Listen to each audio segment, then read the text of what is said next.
Hello everyone and welcome to Talking Amateurs, the place for your online amateur football fix. I'm Kim Morgan from Messenger Community News, and joining me, as he always does, is none other than the Duane of the Amateur Football League, Gordon Armstrong. Yep, love the word Duane, Kim. Let's keep that up. You and the word Duane definitely go well together.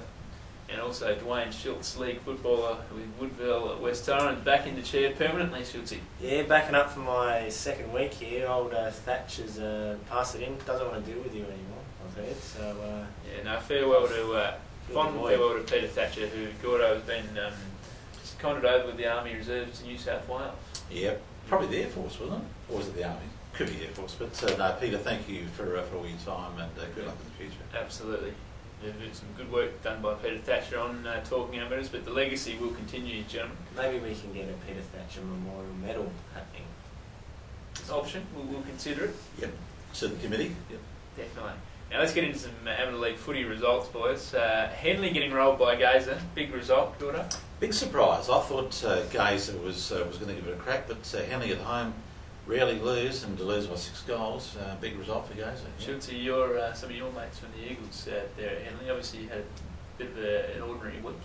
Yeah, it was a massive result for Gazer, but yeah, Henley chock-a-block full of former Eagles players. Probably could play as the Eagles' third side at the moment. Best on ground was a young lad who did do a pre-season with the Eagles, Nigel Osborne. They nicknamed him the Flip because he's a gymnast originally, but he played some good footy across half-back. So. There you go. Jeps Cross getting done by Goodwood Saints, predictable result there by 40 points. Port Districts getting the job done over the hapless Payneham Norwood Union.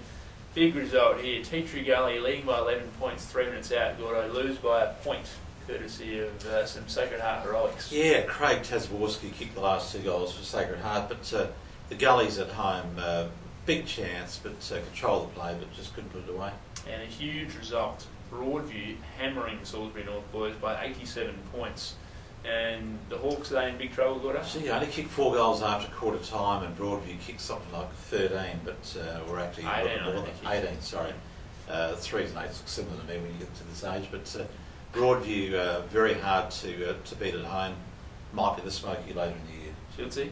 Yeah, disappointing for the Salisbury North Hawks out there. Broadview just dominated. They had so many scoring shots, as you can see, 18-16 they had. So what's going on with the Hawks, we don't know. Indeed, it's tightened it right up on the ladder, gentlemen.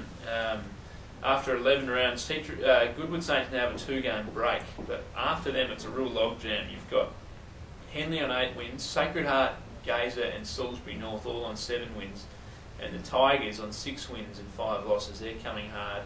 Probably put a line through the other 4 clubs at this stage of the season. Let's get into this week's games, and they shape as some telling jewels. Yep. Now that it's getting so tight, it's a genuine 6-horse race for anywhere from 2nd to 5th. So there's 4 final spots up for grabs there for 5 teams. Yeah, I think you've summed that up pretty well, Kim. 7 rounds to go, and 4 sides are really probably going to struggle to make it. Salisbury North, Tea Tree Gully, boys. Salisbury North don't win this, they're stuffed. Yeah, Salisbury North. Look, at home, you keep saying at home, but their home record hasn't been really good lately. I think Salisbury North maybe about 2 or 3 goals, but no confidence. I'll tip the Gullies here. I think Salisbury North is a bit on the nose now. I'll tip a draw. I reckon there's going to be a draw. These two First sides fighting First out. draw tipped on Talking Amateurs this year. I just dropped my security card there. Goodwood Saints v Sacred Heart. Sacred Heart need to take a scalp. Can they do it this week?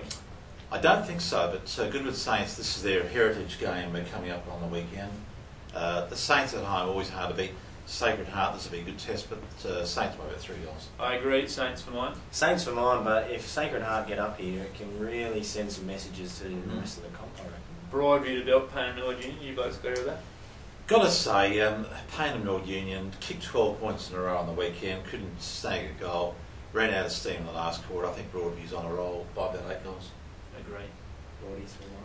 Port Districts and Henley. Henley, you predict to bounce back, but just maybe a bit shaky down there at Henley. Yeah, Port got a bit of confidence on the weekend with that win. Henley needs to rebound, good sides too, I think, but not by a space. Henley for mine. Henley too strong. Some of their older players weren't up to scratch, but they'll bounce back. And Gazer, Jeps Cross. Gazer on a real roll. Jeps Cross were up a couple of weeks ago. They seem to every now and then bob up for a big one. Can anyone see it happening this week? Oh yeah, it can, but I think Gaze is in good form. Bit of feeling between the two sides too. Last time was a 7-point result to Gazer.